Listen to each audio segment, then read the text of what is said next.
In the last episode, the gold team's very first dive yielded a massive nugget, which prompted Dustin to be overcome with excitement, immediately breaking out into an impromptu rap. This gold piece weighed about 15 grams, and the sluice box held a few smaller flecks as well. They never expected to find gold so quickly. Finding that nugget meant Dustin could finally breathe a sigh of relief. He no longer had to worry about digging in the wrong spot and the whole team returning empty-handed. They are still far from the bedrock, the area where gold is usually concentrated and far more abundant. Now after this initial success, they are even more eager to dig all the way down to the bedrock to see just how much gold is truly down there. Day 2 of diving begins. The mine boss, Dustin, plans to go down himself and dig a major hole.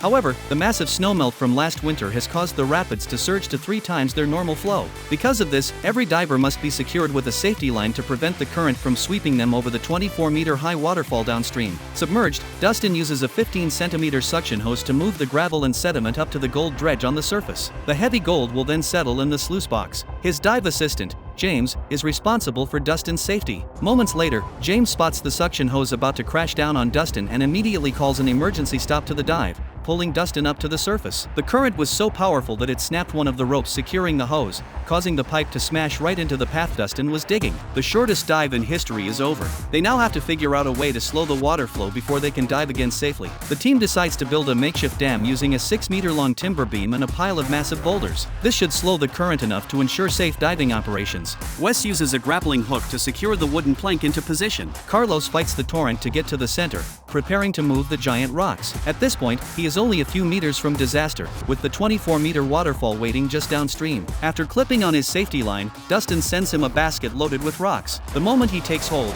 the rapid current knocks him off his feet. He manages to lie flat on the water's surface, slowly inching his way to the opposite bank with his hands. Thankfully, their ample safety measures kept Carlos from being swept away. The next day, they attempt to use the cableway's lifting grapple to move the stones. But even the grapple couldn't withstand the force and fell straight off the cable. As the grapple slipped from the rock, the immense tension was instantly released. The lateral force tore the retaining plate off the trolley's pin, causing the wheels to separate and the entire mechanism to fall from the line. Plan A and Plan B have both failed. Now, they need to come up with a Plan C. On the third day, they directly send diver James down to move the rocks, assisted by Dustin's super claw. Underwater, James positions the super claw around a rock, and Dustin controls the winch to haul the rock up. This time, they finally succeed in bringing the stone out of the water. This boulder eventually becomes part of the dam. Dustin then tells James to vacuum up the material beneath the stone, knowing that large rocks often press down on and hide gold. Dustin has planned this perfectly: build the dam and prospect for gold simultaneously, a 2-in-1 deal. As more rocks are added to the dam, the water flow begins to slow down, allowing James to dig deeper. After 5 hours of grueling labor, James finishes his dive for the day. He immediately checks the sluice box for gold. Hell yeah, James! I knew there was gold in there, dude. Woo! James's exhaustion was not in vain. Although the third dive was mostly spent moving rocks and the hole wasn't very deep, they still recovered several gold flecks. Many people told Dustin that McKinley Creek was mined out, but he simply refused to believe it. Back at the camp, 4 weeks into their prospecting season, it's time to weigh the gold recovered from the 3 dives. The total comes to 1.32 ounces, exactly 40 grams of gold. They are very satisfied with this result because this is just flood gold. Gold that has recently washed down the creek. Their ultimate goal is to dig through the original layers to find the bedrock gold, which represents the accumulated, historic deposit. A new day of diving begins, and Dustin is finally starting to dig into the original strata. He first clears the rocks from the dive hole, then digs downward, picking up any gold pieces along the way. To reach the bedrock, he needs to dig the hole at least 3 meters deep. Hitting bedrock could mean a massive pile of gold, but as Dustin digs deeper, the obstructing rocks get bigger. At first, they could tie a rope around the stones and remove them from the hole, but a certain size requires different tools. They bring out their heavy lifter, the super claw. Dustin wrestled with a colossal underwater rock for 4 hours, but ultimately had to admit defeat. The super claw couldn't get a grip on it. Now, their path to the bedrock gold is blocked. And with no explosives, they have to find another solution. Dustin and 2 other team members are back at the camp, worrying, while Wes has already started working on a solution. He plans to weld 12 square steel beams into a giant claw, then thread a pair of steel cables through it to create a movable lasso. The cables can wrap around the boulder, and when the winch pulls the claw up, the cables lock the rock in place, allowing them to drag the giant stone out of the dive hole. Because the claw resembles a pair of mammoth tusks, Wes names it the mammoth claw. Back at the dive site, the main task today is to remove the giant boulder. Carlos gets the honor of being the first diver to test the mammoth claw. He must wedge the mammoth claw's steel arms under the rock, then secure the stone with the steel cables. With everything set, Dustin controls the winch, attempting to drag the boulder out.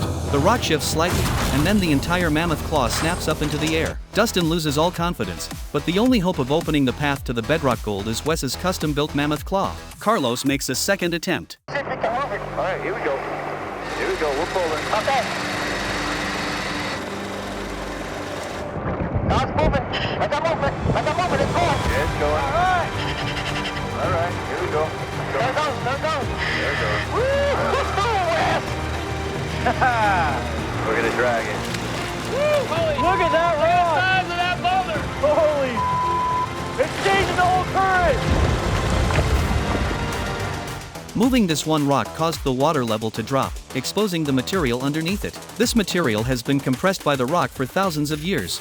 Carlos spent just 2 hours sending this material up to the sluice box. After the dive, Carlos rushes to check the sluice. Oh yeah! Every time they move a big rock, there's gold underneath. For Dustin, this dive site is starting to feel like heaven. The next day, it's James's turn to dive. Shortly after starting to vacuum, James finds 2 nuggets, handing them to Carlos, 2 gold teeth, as they call them. Underwater, James watches the gold being sucked into the hose, exclaiming, "Gold is everywhere!" The words Dustin loves to hear most. Gold, gold, gold. I'm seeing gold, guys. A little jealous I'm not down there, I ain't gonna lie. After 3 continuous hours of vacuuming the virgin material, James finishes his dive for the day, and Dustin checks the gold production in the sluice. They haven't even reached the bedrock yet, and the material is already rich in gold. Dustin is reveling in the glorious feeling of picking up gold nuggets. It's like picking up money.